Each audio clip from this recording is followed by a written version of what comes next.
مشکل سے وہ پیسہ بناتا ہے کہ اپنے بیوی بچوں کو وہ کھانا صحیح دے دے. اس گھر کے اندر اگر بیماری ہو جاتی ہے, امیجن کریں کہ وہ کیا کریں گے. سارا گھر غربت کے نیچے چلا جاتا ہے. یہ ساری ریسرچ شو کرتی ہے کہ پاورٹی, غربت, اس کی ایک بہت بڑی وجہ یہ ہے کہ غریب گھرانے میں بیماری ہو جاتی ہے. میں نے جب یہ شوکت خانم جو ہاسپٹل کیوں بنایا کہ ایک میں نے غریب کینسر کا مریض دیکھا. میں میو ہاسپٹل کے باہر ڈاکٹر کی انتظار کر رہا تھا. اس غریب وہ سارا دن بیچارہ مزدوری کرتا تھا اور دن کو رات کو بیٹھتا تھا اپنے بھائی کے ساتھ جو کہ جس کو کینسر ہوئی تھی. تو تب میں نے سوچا کہ ہم جن کے پاس سب کچھ ہے, ہمیں اتنی عذاب پڑا ہوا ہے کہ ہمارے گھر میں کینسر ہے, تو ان بیچارے غریب گھروں میں کیا ہو رہا ہوگا. وہ تھا کانسیپٹ شوکت خانم کا. لیکن اس کا سیکنڈ کانسیپٹ یہ تھا کہ جب ایک غریب آدمی ہاسپٹل میں آئے تو اس کو بالکل اسی طرح ٹریٹ کیا جائے جس طرح جو مریض پیسے دے رہا ہے اس کو ٹریٹ کیا جائے. یہ میں نے کدھر دیکھا. میں اپنی جب والدہ کو امریکہ انگلینڈ لے کے گیا, میں اپنی والدہ کو جب انگلینڈ لے کے گیا تو میں تو پیسے دے کے اپنی والدہ کا علاج کروا رہا تھا. ساتھ ان کے ایک نیشنل ہیلتھ سروس کے اوپر مفت علاج ہو رہا تھا ایک خاتون کا. میں نے دیکھا کوئی ڈاکٹر اور نرس فرق نہیں کر رہے تھے ان دونوں کے اندر, دونوں کو ایک ہی طرح کا علاج کر رہے تھے. آج مجھے فخر ہے اور آپ خود جا کے چیک کر سکتے ہیں, شوکت خانم ہاسپٹل میں غریب اور امیر مریض کے اندر کوئی فرق نہیں کیا جاتا.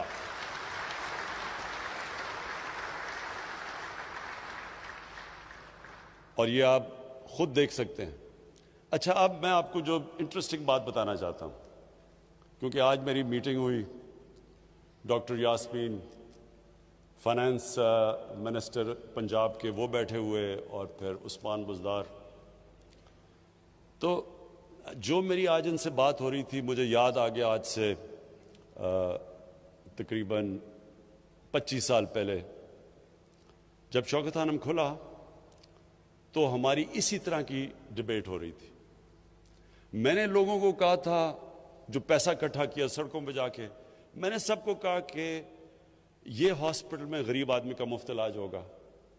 ہمارا بورڈ آف گورننس کی میٹنگ ہو رہی ہے اور ہمارا تب چیف ایگزیکٹو ایک امریکن ہم باہر سے لے کے آئے تھے, کیونکہ پاکستان میں کوئی ایڈمنسٹریٹر نہیں تھا جو کہ ایک اسپیشلائزڈ کینسر ہاسپٹل کو چلا سکے. تو اس نے بیٹھ کے بورڈ آف گورننس کی میٹنگ میں جب ہو رہا, اس نے کہا کہ اگر آپ نے 5% سے زیادہ کینسر کے مریضوں کا مفت علاج کیا تو میں آج آپ کو رائٹنگ میں دے رہا ہوں کہ یہ 3 مہینے میں ہاسپٹل بند ہو جائے گا. کیونکہ کینسر کا علاج اتنا مہنگا ہے, یہ ہو ہی نہیں سکتا کہ آپ 5% سے زیادہ. اور اس نے پھر دنیا میں مثالیں دی, ٹاٹا انسٹیٹیوٹ اس نے بتایا ہندوستان میں, اس کا بتایا, اور کہ یہ سارے ہاسپٹل کہیں بھی 5% سے زیادہ کینسر کے مریضوں کا مفت علاج نہیں ہوتا. تو میں نے تو اس کو کہا کہ میں نے تو لوگوں سے وعدہ کیا ہوا ہے کہ 70% کینسر کے مریضوں کا میں مفت علاج کروں گا. میں نے تو یہ کوئی پرائیویٹ ہاسپٹل بنانے کے لیے تو نہیں کیا, میں نے تو کوئی اس لیے تو نہیں پیسہ اکٹھا کیا کہ میں کمرشل ہاسپٹل بنا دوں. وہ 3 مہینے کے بعد چلا گیا, وہ 3 مہینے کے بعد چلا گیا. آج بھی دنیا کا یہ واحد کینسر ہاسپٹل ہے جدھر 75% کینسر کے مریضوں کا مفت علاج ہوتا ہے, اور آج بھی چل رہا ہے. تو میں نے آج جو میٹنگ کی, ڈاکٹر یاسمین بہت گھبرائی ہوئی تھی, برا حال تھا ان کا, کیونکہ میں نے کہا کہ سارے پنجاب کے آپ نے لوگوں کو ہیلتھ کارڈ دینا ہے. تو اور میں یہ بھی بتا دوں کہ پختونخوا میں انہوں نے فیصلہ کر لیا ہے کہ سارے پختونخوا کے لوگوں کو ہیلتھ کور دیں گے, ہیلتھ کارڈ دیں گے. یہ بہت بڑی بات ہے. ڈیولپ ملکوں کے اندر, امیر ملکوں کے اندر بھی یہ نہیں ہوتا کہ ساری یونیورسل ہیلتھ کوریج امیر ملکوں میں بھی نہیں ہے.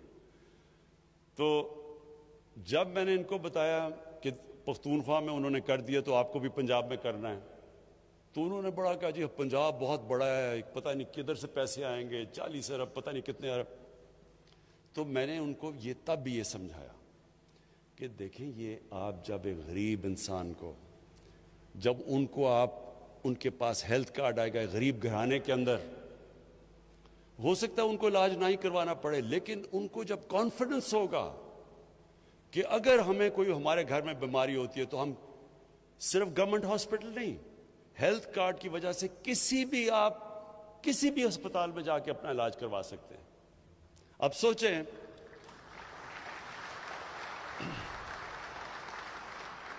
پہلے تو سوچیں کتنی بڑی نعمت ہے ہمارے عام لوگوں کے پاس دہاڑی دار کے پاس مزدوروں کے پاس غریب لوگوں کے پاس بیواؤں کے پاس جب ان کے پاس ہیلتھ کارڈ ہو. دوسرا یہ میرا ایمان ہے کہ اللہ کی برکت آتی ہے. آج شوکت خانم آپ مجھے بتائیں کہ کون سوچ رہا تھا کہ 70 کروڑ میں ہاسپٹل بنتا ہے اور سالانہ جو صرف غریب مریضوں کا خسارہ ہوتا ہے غریب مریضوں کے کینسر کے مفت علاج کا خسارہ شوکت خانم کا وہ 6 سے 8 ارب روپیہ ہے. 800 کروڑ روپیہ ہے جو کہ ہاسپٹل 70 کروڑ میں بناتا ہے سالانہ غریب کا علاج. یہ ہم نہیں کر رہے یہ اللہ کی برکت آتی ہے وہ غریب کی آواز سنتا ہے. جب تکلیف میں انسان ہوتا ہے جب بیمار ہوتا ہے اس کی اللہ آواز سنتا ہے. میرا یہ ایمان ہے کہ انشاءاللہ آپ فیزز میں کریں. ڈاکٹر صاحبہ پہلے فیز میں جو بالکل کمزور طبقہ ہے اس کا علاج شروع کریں ان کو ہیلتھ کارڈ دیں. سیکنڈ فیز اور اس میں بیواؤں کو انکلوڈ کریں. اس میں یہ ہماری جو ٹرانسویسٹائٹ کمیونٹی ہے ان کو انکلوڈ کریں. سب کو ہر کمزور طبقے کو آپ اس میں اس کے اندر انکلوڈ کریں. اور اس کے بعد پھر ہم اوپر جائیں گے اور انشاءاللہ سارے پنجاب کے اندر 1 سال تک سارے پنجاب کو آپ کور کریں تاکہ ہر پنجاب میں ہر شہری کے پاس ہو ہیلتھ کارڈ. اسے کم از کم پتا ہو کہ اسٹیٹ ہمارے ساتھ کھڑی ہے مشکل وقت میں اسٹیٹ میری مدد کریے میرے پاس کارڈ ہے. اور اس سے میں ایک اور بھی آپ کو چیز بتا دوں اس سے سارا جو ہمارا آئیڈیا ہے ہیلتھ سسٹم کا جو ہم پورا ایک ہیلتھ سسٹم نیا لانا چاہتے ہیں یہ سارا پنجاب کا اور کے پی کا ہیلتھ سسٹم بدل جائے گا. وہ کیسے جب ہیلتھ کارڈ میں لوگوں کے پاس وہ جا کے کہیں بھی جا کے علاج کروا سکیں گے تو اس سے نئے ہاسپٹلز بنیں گے. لوگ ہاسپٹلز بنائیں گے دیہاتوں میں ہاسپٹل بنائیں گے. اس وقت کیونکہ وہ سمجھتے ہیں جو دیہاتوں میں لوگوں کے پاس پیسہ نہیں ہے کوئی ہاسپٹل نہیں بناتا. لیکن جب ایک لوگوں کے پاس ہیلتھ کارڈ آ جائے گا تو وہ کہیں بھی جا کے علاج کروا سکتے ہیں. تو اس سے اور پھر ہم پرائیویٹ ہاسپٹل کو اب پرائیویٹ سیکٹر کو انکریج کر رہے ہیں. کوئی بھی ایکوپمنٹ جو پاکستان میں نہیں بنتی اگر ہاسپٹل کے لیے امپورٹ کرنا چاہتے ہیں وہ ڈیوٹی فری آئے گی. پھر اب زمین میں نے کہا ہے کہ جو بھی اوقاف کی زمین ہے بڑی زمین پڑی ہوئی ہے ان کے اوپر قبضے بھی ہو رہے ہیں. اور پھر یہ جو ایویکیو ٹرسٹ کی زمین ہے یہ بھی بڑی زمین پڑی ہے ان کے بھی قبضے ہو رہے ہیں. ان سب زمینوں پہ ہم بڑے کنسیشنل ریٹس کے اوپر ہم ہاسپٹل بنانے کے لیے ان کو کنسیشنل ریٹس پہ زمین بیچیں گے تاکہ وہ ہاسپٹل بنا سکیں. تو ہیلتھ کارڈ کے ساتھ ان کو انکریج کریں گے پرائیویٹ سیکٹر کو. اس سے سارے پاکستان میں انشاءاللہ ہمارا ہیلتھ سسٹم پھیلے گا. اور اس سے اور ساتھ ساتھ جو ڈاکٹر فیصل نے کہا پی ایم سی کی جو ریفارمز کی ہیں ہم اپنے ڈاکٹرز کی سٹینڈرڈز مینٹین کریں گے. ہم اپنی نرسز کی سٹینڈرڈز یہ جو P M C Pakistan medical commission ہوگی یہ سارا ایک انٹرنیشنل بیسٹ پریکٹسز جو دنیا میں ہیں وہ اڈاپٹ کیے ہم نے. اور اس سے صرف یہ کہ ہمارے ڈاکٹرز اور ان کی سٹینڈرڈ ہوں کیونکہ ایک وقت پہ پاکستان کے ڈاکٹرز ساری دنیا میں جاتے تھے. اس کے بعد کافی پرابلمز آئی ہیں ہماری. اب وہ اپنے علیحدہ ٹیسٹ کرتے ہیں وہ سمجھتے ہیں کہ ہمارے ڈاکٹرز کی وہ کوالٹی نہیں تو ان کی کوالٹی پھر ریز کرنے کے لیے اور سارے پھر ہیلتھ پروفیشنلز کے لیے. اور پھر جو انہوں نے بات کی ڈاکٹر فیصل نے کہ جو ڈرگز ہماری جو تھا ڈرگ ریگولیٹری اتھارٹی جو تھی اس میں بڑے پرابلمز ہیں. یہ ایک بڑا اس کی وجہ سے ہماری جو فارما انڈسٹری ہے وہ بڑی نہیں ہے. ہندوستان میں غالباً 40 ارب ڈالر کی ایکسپورٹ ہے. 40 ارب ڈالر کی ہندوستان ایکسپورٹ کرتا ہے اپنی میڈیسنز. اس کے مقابلے میں پاکستان کی نہ ہونے کی ایکسپورٹس ہے، حالانکہ یہاں بہت پوٹینشیل ہے. تو ہم نے فیصلہ کیا ہے کہ اپنی فارما انڈسٹری کو پورا انسینٹیوائز کریں گے، ان کی مدد کریں گے، اور تاکہ یہ جو دوائیوں کی قیمتیں نیچے آئیں. جتنی ہماری فارما انڈسٹری بڑھتی جائے گی، اکانومیز آف اسکیل آئیں گی ہماری دوائیوں کی، انشاءاللہ آگے جا کے کوالٹی بھی ہوگی اور قیمتیں بھی کم ہوں گی. یہ ساری ریفارمز ہم کر رہے ہیں. آخر میں آپ سب کو جو لاسٹ پیغام دینا چاہتا ہوں وہ یہ ہے کہ دیکھیں، آپ کا بہت بڑا رول ہے. آپ نے یہ یاد رکھنا ہے کہ جدھر بھی دنیا میں آپ چلے جائیں، خاص طور پہ اب مغربی دنیا میں، یہ جو آپ کا جو پاکستان ہے، اس کو ایک عظیم ملک بننا ضروری ہے. اب تک ہماری جو پڑھے لکھے لوگ تھے وہ سمجھتے تھے، ڈاکٹر کمیونٹی بھی، اور بڑی تکڑی ہماری پاکستان کی ڈاکٹرز کمیونٹی ہے امریکہ کے اندر اور یورپ میں بھی، لیکن امریکہ میں خاص طور پہ جو نارتھ امریکن پاکستانی فزیشنز ہیں، میرا ان سے بڑا انٹریکشن ہے، وہ بڑی پاورفل کمیونٹی ہے.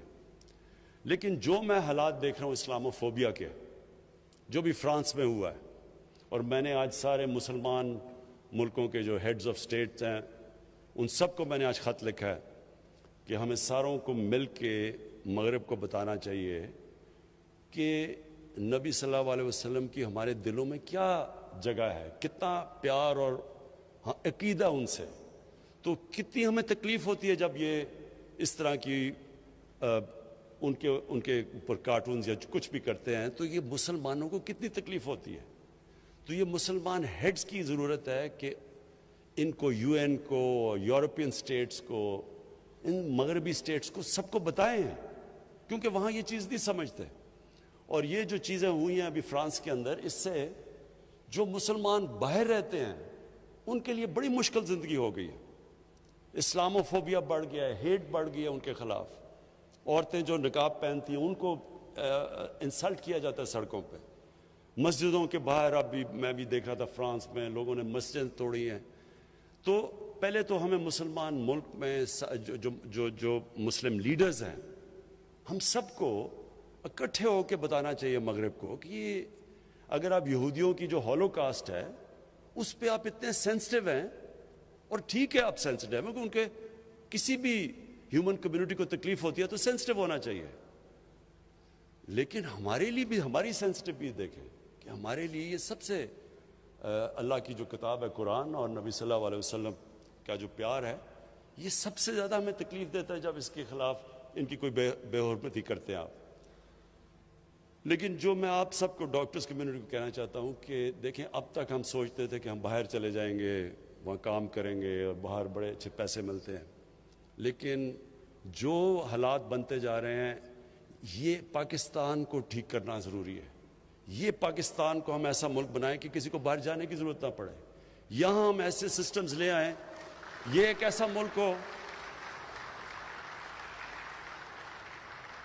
اور جو میری خواب ہے ایک دن کہ باہر سے لوگ یہاں نوکریاں ڈھونڈنے آئیں، یہ وہ ملک بننا چاہیے. اس کے لیے ساری قوم کو، میں پھر سے کہتا ہوں، سٹرگل کرنی پڑتی ہے. آپ نے کوئی بھی بڑا کام کرے، ڈاکٹر بنے، آپ کو کتنی سٹرگل کرنی پڑتی ہے. آپ محنت کر کے ڈاکٹر بنتے ہیں، پھر آپ نے اسپیشلائز کرنا، محنت کرنی پڑتی ہے.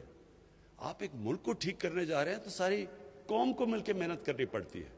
لیکن یہ میں آپ کو بتا دوں، جو ٹیلنٹ ہے ہمارے پاکستانیوں میں، جس طرح کے کوالٹی کے میں نے ڈاکٹرز، پروفیشنلز، انٹرپرنرز پاکستان سے باہر دیکھے ہیں، جب ان کو اچھے سسٹمز ملتے ہیں، جو ان کی کوالٹی ہے، وہ صرف اس لیے ہے کہ وہاں سسٹم بہتر ہے.